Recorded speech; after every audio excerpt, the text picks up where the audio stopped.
اور ناظرین، نثر اور طنز و مزاح کے عہد زرین کا خاتمہ کرنے والے نامور مزاح نگار مشتاق احمد یوسفی کی برسی آج منائی جا رہی ہے۔ شادی کا تعلق ہے تو اتنا ہی میں عرض کر سکتا ہوں کہ میں نے شادی اپنی بیوی کی پسند کی۔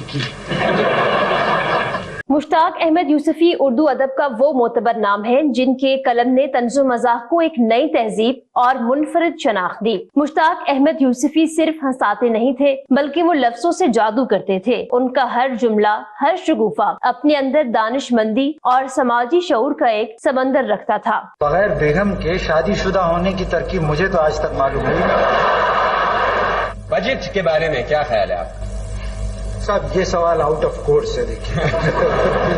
چراغ تلے سے لے کر آب گم تک ان کی ہر کتاب اردو ادب کا وہ اثاثہ ہے جن کی چمک کبھی مان نہیں پڑ سکتی۔ ادبی خدمات کے اعتراف میں انہیں ستارہ امتیاز اور ہلال امتیاز جیسے اعلیٰ ترین سرکاری اعزازات سے نوازا گیا۔ جب میں چوتھی مرتبہ گیا ایک ہی مہینے میں، اور میں نے کوئی 12ویں 13ویں مرتبہ اس سے پٹی کے اوپر پٹی بندھوائی، تو وہ مجھ سے پوچھنے لگی کہ سر کیا واقعی چوٹ ہے اس میں؟ مشتاق احمد یوسفی کے لافانی جملے اور کردار آج بھی اردو ادب کا قیمتی سرمایہ ہیں اور ان کا چھوڑا ہوا خلا کبھی پر نہیں ہو سکے گا۔